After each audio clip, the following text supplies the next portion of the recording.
Romanos, capítulo 8, versículos 28 ao 30. Sabemos que todas as coisas cooperam para o bem daqueles que amam a Deus, daqueles que são chamados segundo o seu propósito.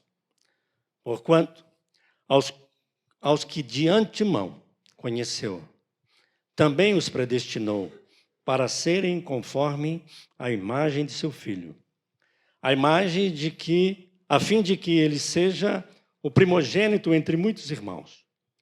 E aos que predestinou, a esses também chamou. E aos que chamou, a esses também justificou. E aos que justificou, a esses também glorificou. Vamos juntos, todos? Você tem sua Bíblia aí aberta? Não sei se está projetando. Vamos lá, juntos? Sabemos que todas as coisas operam para o bem daqueles que amam a Deus, daqueles que são chamados segundo o seu propósito. Porquanto aos que de antemão conheceu, também os predestinou para serem conforme a imagem de seu Filho, a fim de que ele seja o primogênito entre muitos irmãos. E aos que predestinou, a esses também chamou. E aos que chamou, a esses também justificou. E aos que justificou, a esses também glorificou. Nós encontramos aqui, irmãos, uma declaração do Senhor, uma promessa através do apóstolo Paulo. A palavra diz que todas as coisas cooperam para o bem daqueles que amam a Deus. Sabemos. Interessante aqui que está no plural, né? Esse verbo, sabemos. Implica que existe um grupo, um povo, aqueles que o Senhor chamou.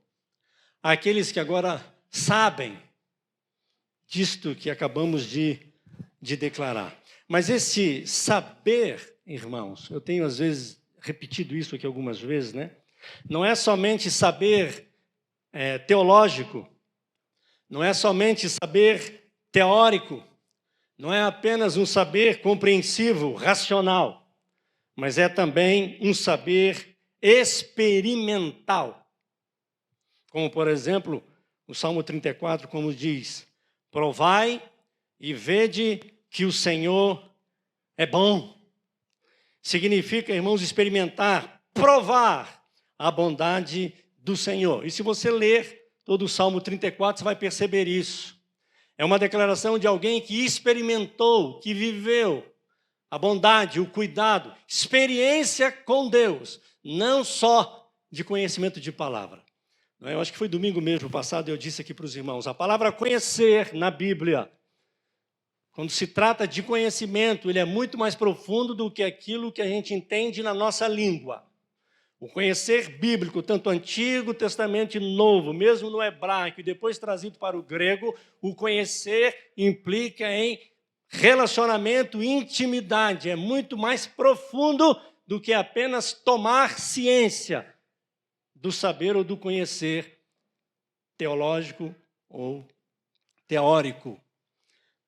Não sei se os irmãos se lembram, eu falei que a palavra conhecer, ele é tão profunda que a mesma raiz que é usada no conhecer, quando é usado para o próprio José, quando sem conhecer Maria, Maria ficou grávida. Esse conhecer, o texto, se você for lá em Mateus, você vai ver que Maria ficou grávida mesmo sem José tê-la conhecido. José conhecia Maria do jeito que a gente entende o termo.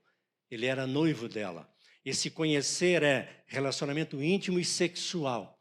Então, o conhecer bíblico é de profundidade desse relacionamento e intimidade com Cristo. É muito mais do que apenas o saber de conhecer teoricamente. Não é apenas de raciocínio, apenas de teoria, mas de experimentar Deus, de fato e de verdade, nas nossas vidas. Experimentar a bondade de Deus. Interessante que o texto diz, sabemos sabemos, já tomamos esse conhecimento, já temos esse relacionamento, essa intimidade com Deus, já conhecemos e sabemos que todas as coisas,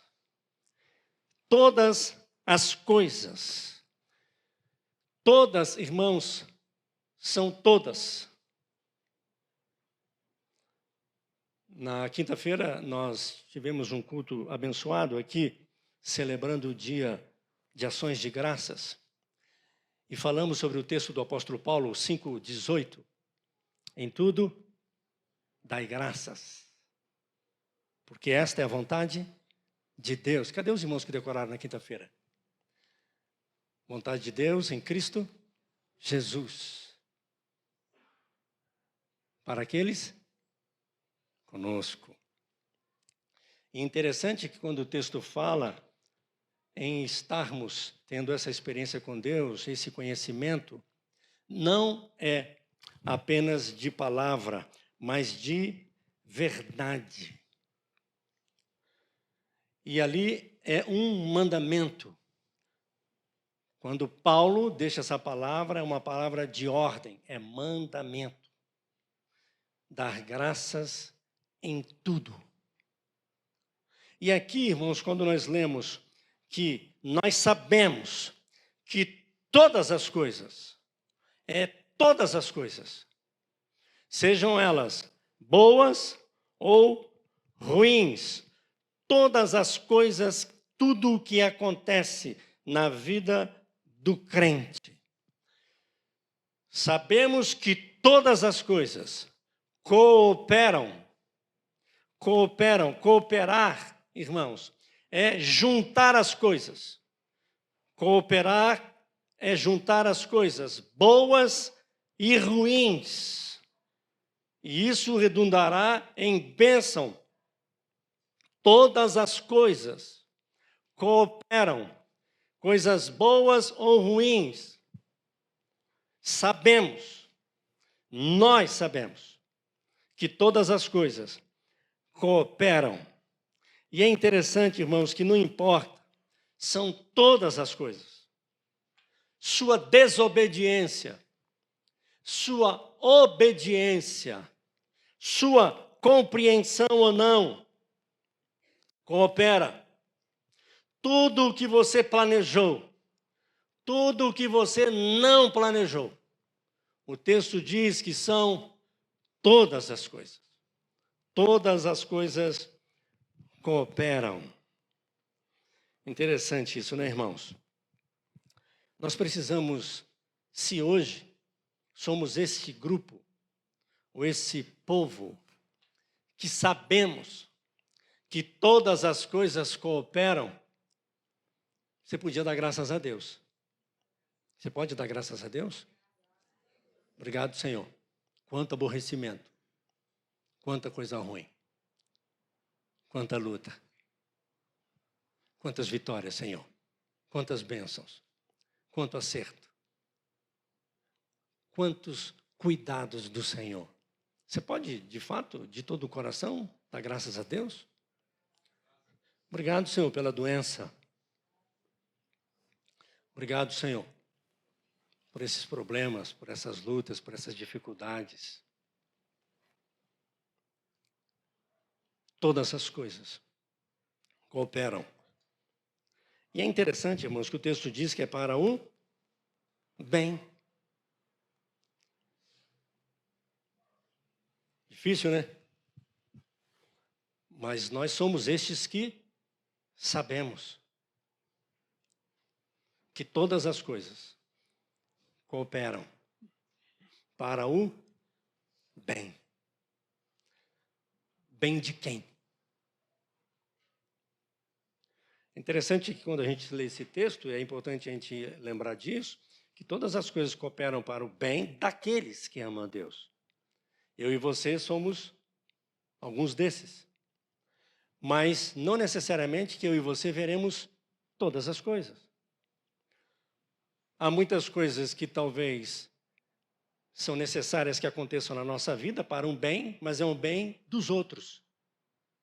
Porque não vai dar tempo de você ver. Talvez você morra antes. Ou melhor, crente não morre. Talvez você seja promovido antes. Você parta daqui antes de ver essas coisas.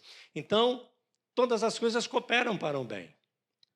E aí, nós precisamos entender estas coisas. E entender também para quem é esses bens.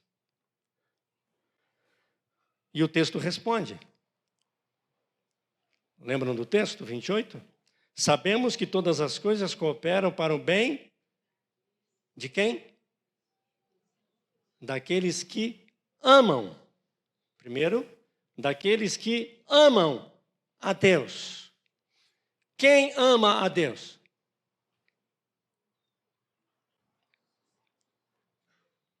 Somente os filhos de Deus. Somente os crentes amam a Deus. Ou realmente podem amá-lo. Porque nasceram de novo. São filhos. Qual é o primeiro mandamento? O resumo de tudo. Embora é o primeiro mandamento mesmo. Amarás a Deus sobre todas as coisas. Esse é o mandamento do crente. E de todos os mandamentos, de todos os profetas e toda a lei, Jesus, quando perguntaram para ele qual era o principal, ele resume: amar a Deus sobre todas as coisas. E aí quem ama a Deus, ama o próximo. Amar a Deus e ao próximo, como a si mesmo. Então, irmãos, todas as coisas cooperam para o bem. As coisas todas. E é para o bem. Bem de quem? Primeiro, de quem ama a Deus. De quem ama a Deus. E quem ama a Deus sabe destas coisas. Por que ele sabe? Porque ele experimentou esse amor de Deus já. E é interessante que a palavra diz que ele nos amou primeiro. Ele nos amou primeiro. E porque esse amor de Deus nos alcançou em Cristo, hoje nós amamos a Deus. E só conseguimos amar a Deus porque fomos amados por Ele primeiro. E porque estamos em Cristo. E o amor de Deus está em nós. Lembram? A primeira epístola de João fala essas coisas. Do amor. Do amor que habita naquele que foi amado por Deus e que está em Cristo Jesus. Então, irmãos, primeiro é para aqueles que amam a Deus. E quando amamos, eu já disse, nós sabemos destas coisas, que todas as coisas cooperam. E não somente os que amam, mas o texto continua e diz que amam a Deus e que são chamados segundo o seu propósito. Então, todas as coisas cooperam para o bem daqueles que amam a Deus, daqueles que foram chamados segundo o seu propósito.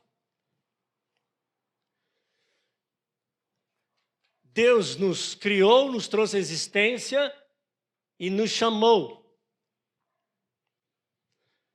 E Ele tem um propósito.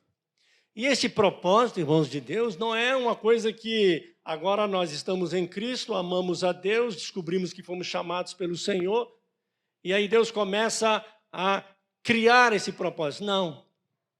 Ele já foi bem estabelecido, bem planejado. O Senhor já tem tudo planejado.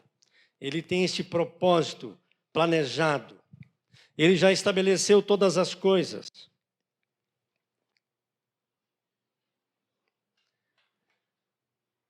Crente não tem sorte e não tem azar. Amém, irmãos? Porque alguns brincam com outros às vezes, né? Porque é normal, às vezes acontece. Uma lambada atrás da outra. E quando você compartilha as lambadas que você está levando uma atrás da outra, alguém diz para você assim: você está precisando de uma oração forte, hein? Não é não? Confessa. Aí já passou no seu coração.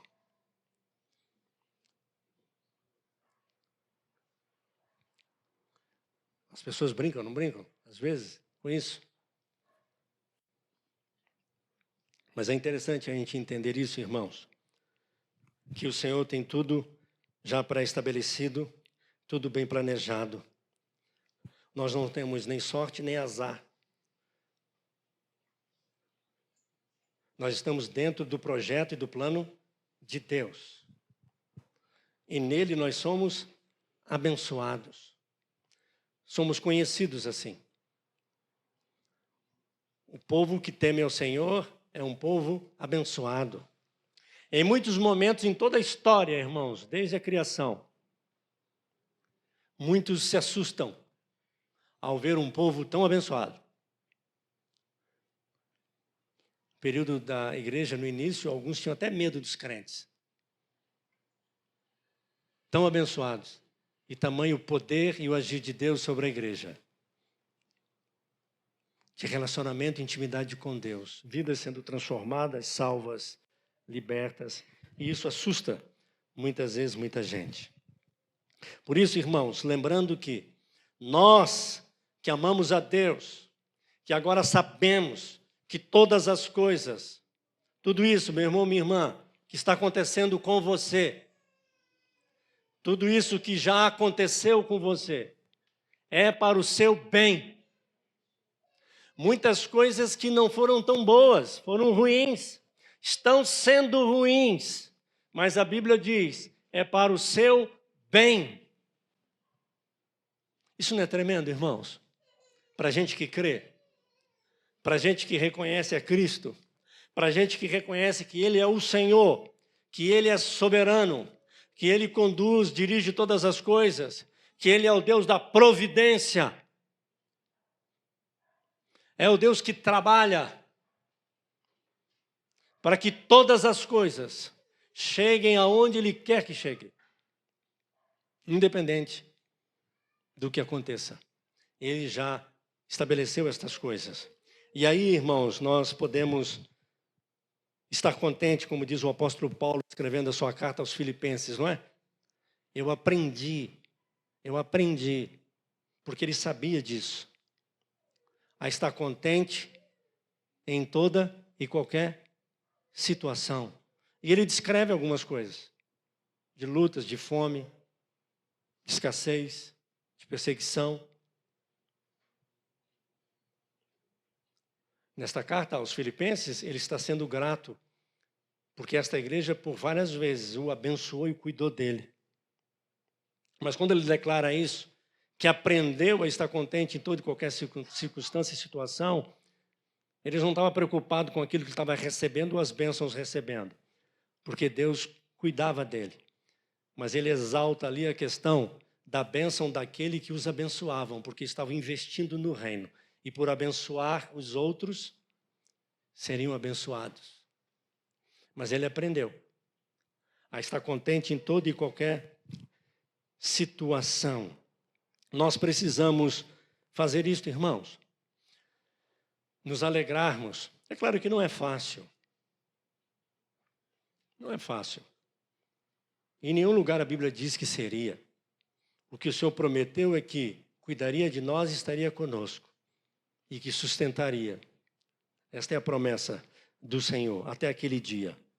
Então, na sua vida, meu irmão, minha irmã, na minha vida, tudo o que acontece ou está acontecendo é porque Deus tem um propósito. Deus nos trouxe à existência, irmãos. Foi Ele que nos criou. Nós existimos. Foi Ele quem nos chamou. Foi Ele quem nos redimiu. Ele nos alcançou, irmãos. E é algo extraordinário isso, o amor de Deus sobre as nossas vidas.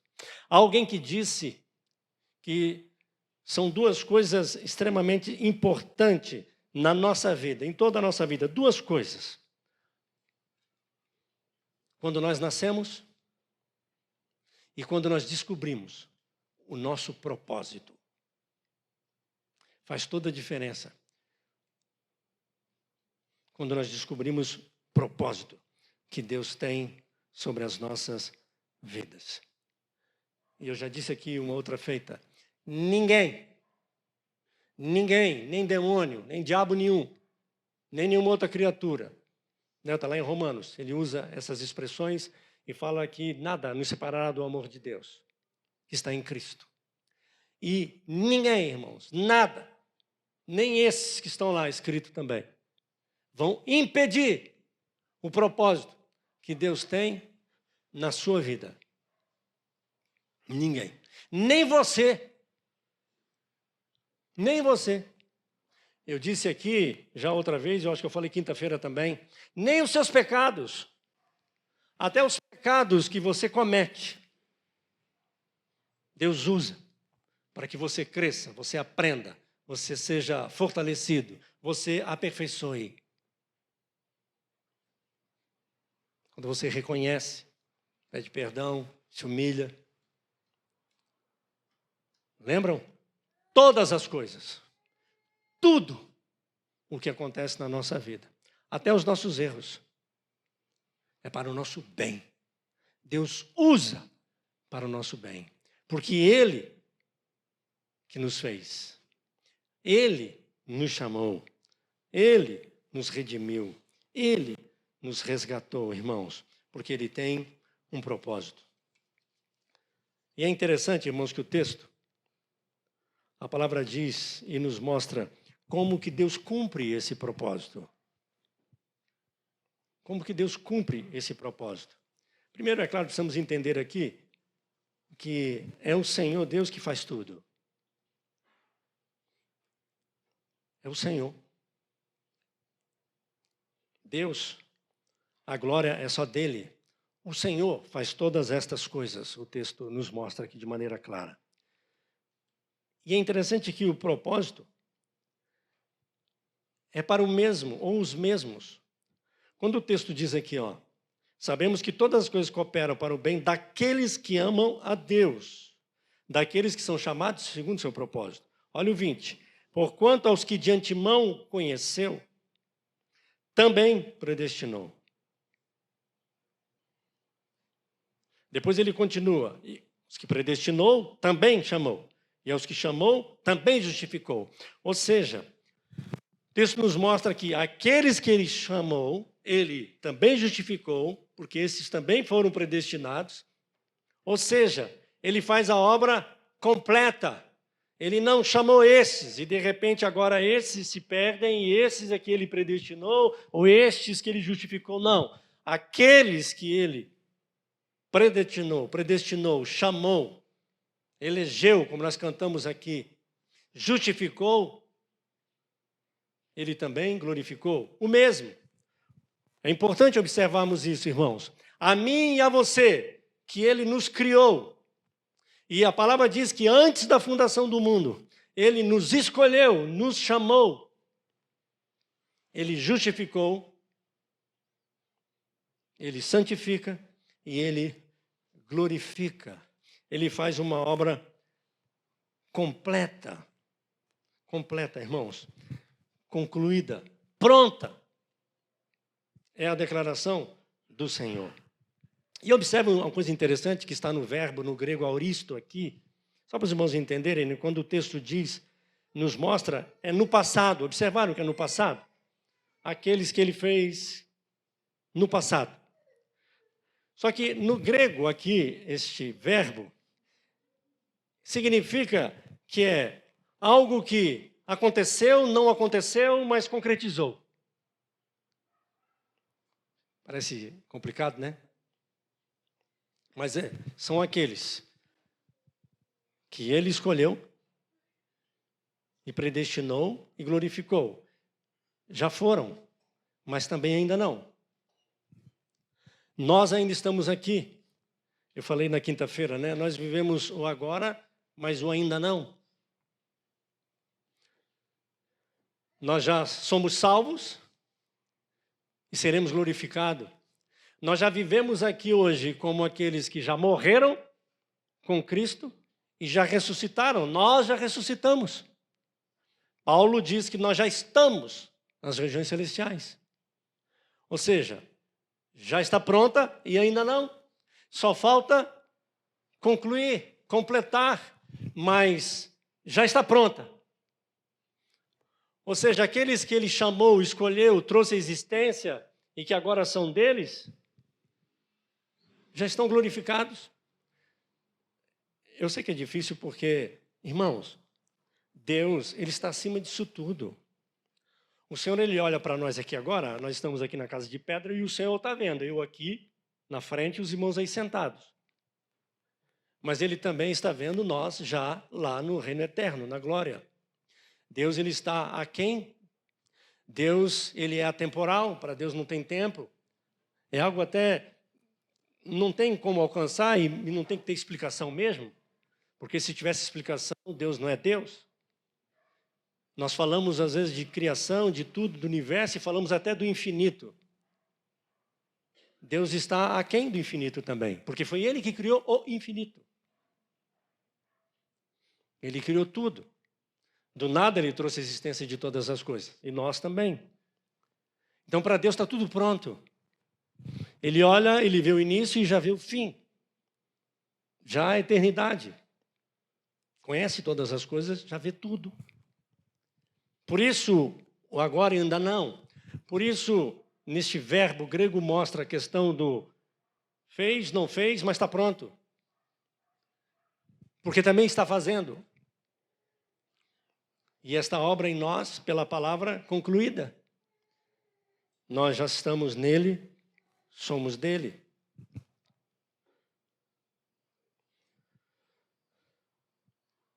Então, irmãos, vai acontecer na minha e na sua vida. E seremos glorificados, estaremos para sempre com o Senhor. Como eu já disse, já morremos, já ressuscitamos, já estamos na glória com o Senhor. A Bíblia diz que nada nem ninguém pode separar ou impedir isso.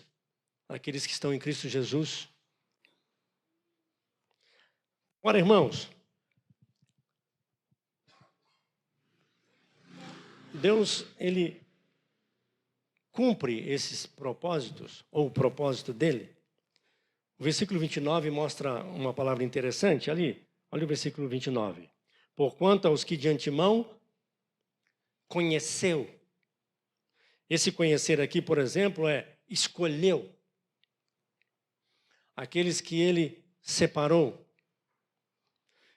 A estes, diz o texto, que de antemão conheceu, também os predestinou. Deixa eu ler um texto aqui para os irmãos, lá em Atos, capítulo 2, versículo 23. Se você quiser colocar aí, menino, você consegue? Atos 2, 23. Colocou? Olha só, irmãos. Não, Atos. Atos, capítulo 2, versículo 23.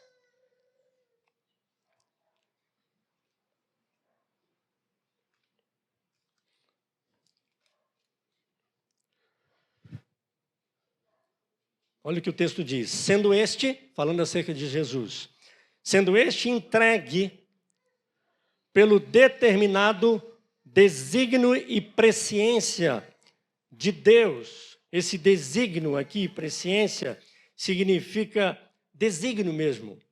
Ter designado. Vós o mataste, crucificando por mãos de iníquos. Por que eu quis ler esse texto?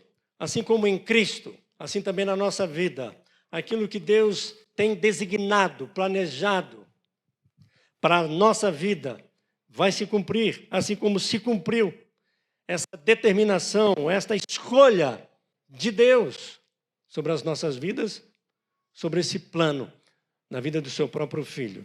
Ou seja, a estes que ele tem esta escolha, que ele designou, que ele escolheu.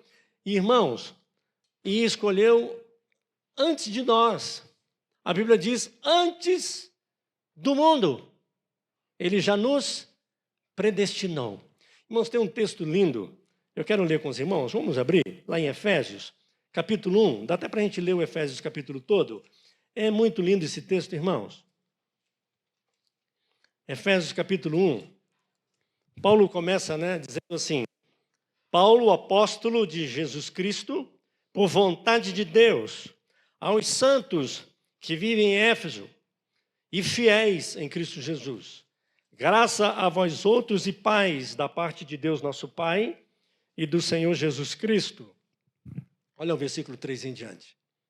Bendito o Deus e Pai de nosso Senhor Jesus Cristo, que nos tem abençoado com toda sorte de bênção espiritual nas regiões celestiais em Cristo, assim como nos escolheu nele antes da fundação do mundo, para sermos santos e irrepreensíveis perante ele, e em amor nos predestinou para ele, para a adoção de filhos, por meio de Jesus Cristo, segundo o beneplácito de sua vontade, para louvor da glória de sua graça, que ele nos concedeu gratuitamente no amado, no qual temos a redenção, que é em Cristo, pelo seu sangue, a remissão dos pecados, segundo a riqueza da sua graça, que Deus derramou abundantemente sobre nós em toda a sabedoria e prudência, desvendando-nos o mistério da sua vontade, segundo o seu beneplácito que propusera em Cristo, de fazer convergir nele, na dispensação da plenitude dos tempos, todas as coisas, tanto as do céu como as da terra. Nele digo, no qual fomos também feitos herança, predestinados, segundo o propósito daquele que faz todas as coisas, conforme o conselho da sua vontade, a fim de sermos para louvor da sua glória. Nós, os que de antemão esperamos em Cristo, em quem também vós, depois que ouvistes a palavra da verdade, o evangelho da vossa salvação, tendo nele também crido, fostes selados com o Santo Espírito da promessa, o qual é o penhor da nossa herança, até ao resgate da sua propriedade, em louvor da sua glória. Irmãos, é tremendo. Quer você entenda ou não? Algumas pessoas falam assim, pastor, eu não consigo entender. Mas não é para você entender, é para você crer. E aqueles que estão em Cristo sabem. A gente ouve isso, né? A dificuldade de alguns. Pastor, esse negócio de predestinado, predestinou. Ou alguns confundem também essa questão de Deus ter escolhido, né? Desde antes da fundação do mundo, e aí usam a presciência como que se Deus, conhecendo tudo, escolheu porque ele viu. Não. Não.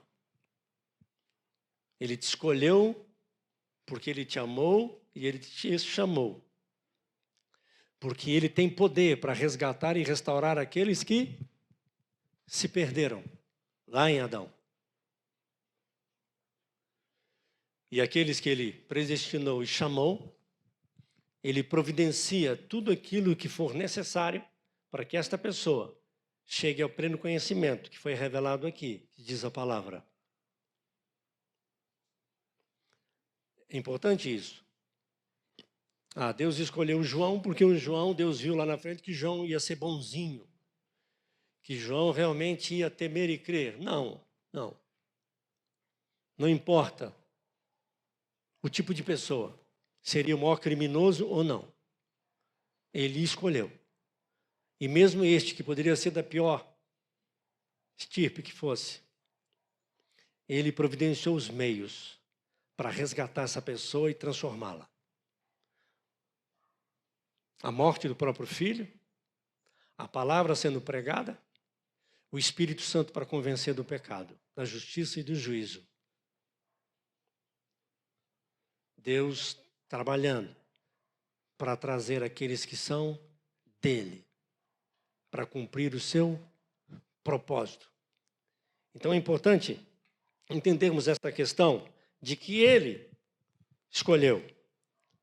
Ele nos escolheu antes, nos predestinou.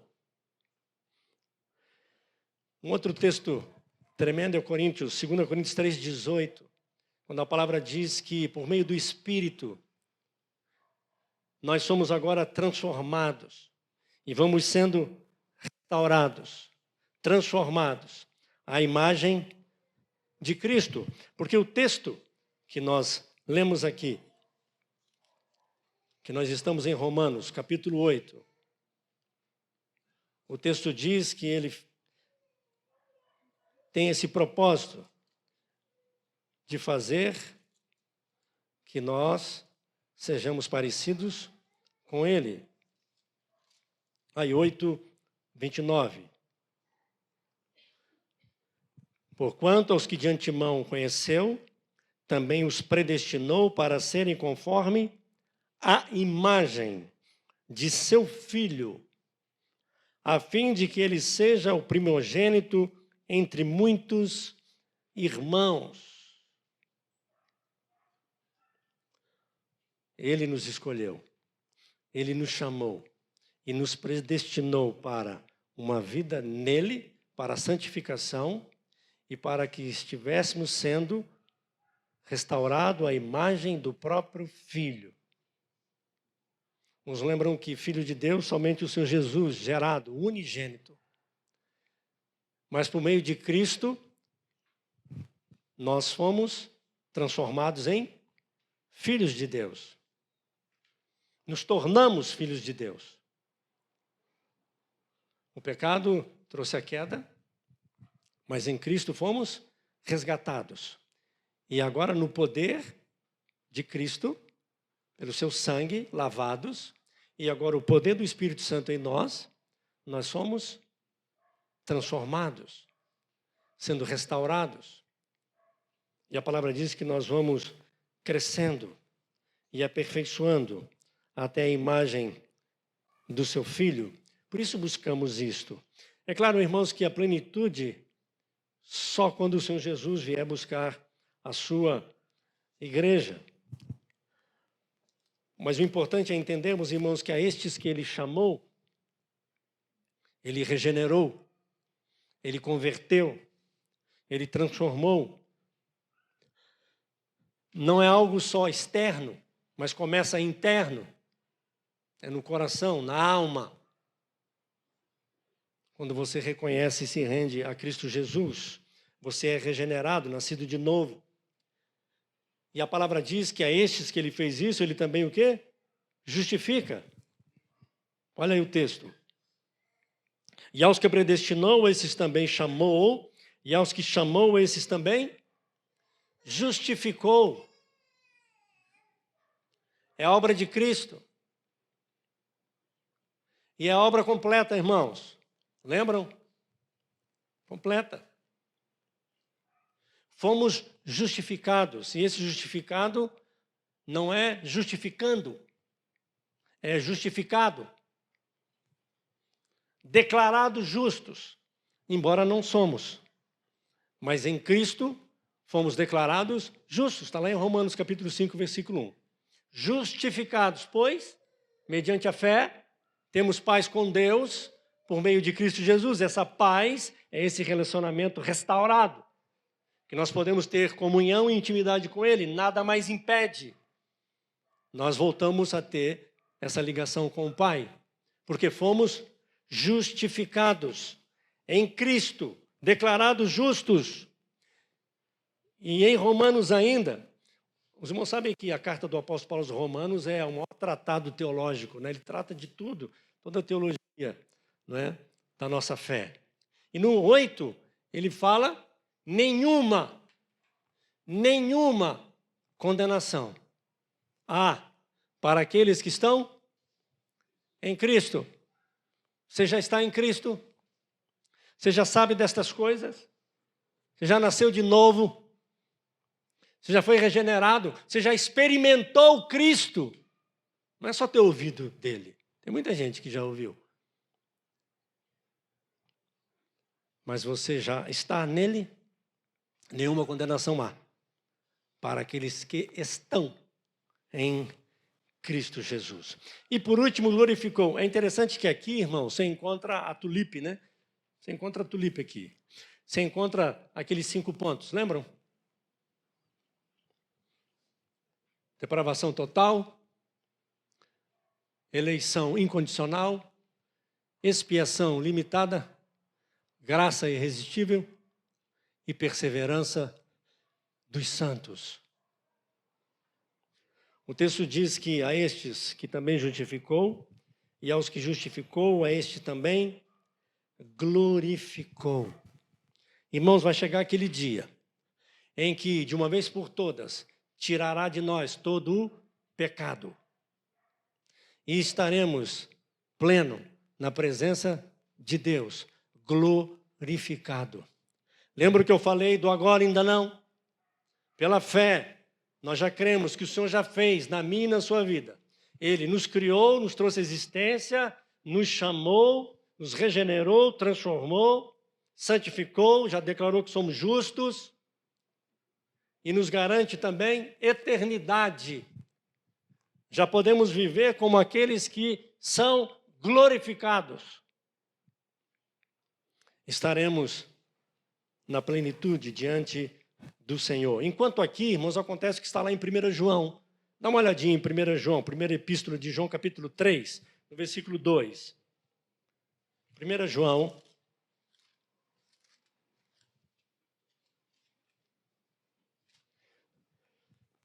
capítulo 3.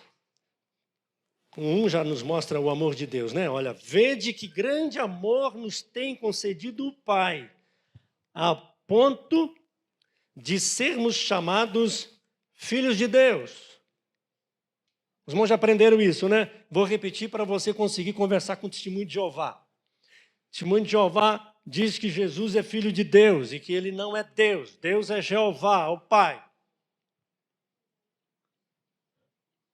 E aí você fala para ele, você já leu no original? A Bíblia no grego, quando fala de Jesus, filho de Deus, fala huios. Huios significa filho gerado. Jesus é o único filho gerado no ventre de uma mulher, pelo Espírito Santo. Quando a Bíblia fala de filhos de Deus, eu e você, a palavra é huiosesia ou teknon. É filho adotivo, adotado ou acoplado. Lembram? Nós somos enxertados, nós somos adotados, somos acoplados. Deus criou o homem à sua imagem e semelhança. Jesus foi gerado, seu único filho. Mas em Cristo agora, eu e você, nos tornamos filhos de Deus, pelo poder de Deus. E deixa eu dizer uma coisa para os irmãos, é sobrenatural. Não é carnal, não é natural, não é uma decisão sua. Não é você que decide ser crente ou filho de Deus. É decisão dele. E aqueles que ele, de antemão, elegeu, escolheu, predestinou, ele vai salvar, ele vai converter, ele vai transformar, ele vai perseverar e ele vai glorificar. Ele, porque a glória é dele. A gente usa a expressão, né, me converti. É só para dar testemunho da experiência da conversão que você teve. Mas não foi você que se converteu. Foi o Senhor que te converteu, quando ele te chamou. E não tem essa conversa de, que homem difícil, menino difícil, que mulher difícil. Para nós, todo mundo é difícil. Mas para Deus, irmãos, aquele que ele escolheu, ele converte. Ele traz para ele o dia que ele quiser. O dia que ele planejou. O dia que ele planejou. É claro, irmãos, ele vai usar os meios. Sabe, aquele vizinho seu, aquele parente seu, aquele amigo seu, que Deus vai converter, se Deus o elegeu e predestinou? Sim. Mas vai usar você. Vai usar você para pregar para ele. Porque se ninguém pregar, né, irmãos, ninguém converte. Eu falei para os irmãos uma frase muito forte, irmãos. Se eu não me engano, foi Moody, foi o maior evangelista que teve em todos os tempos, né? Ele dizia o seguinte para a igreja, para os crentes: se você não quiser conversão, você não as terá.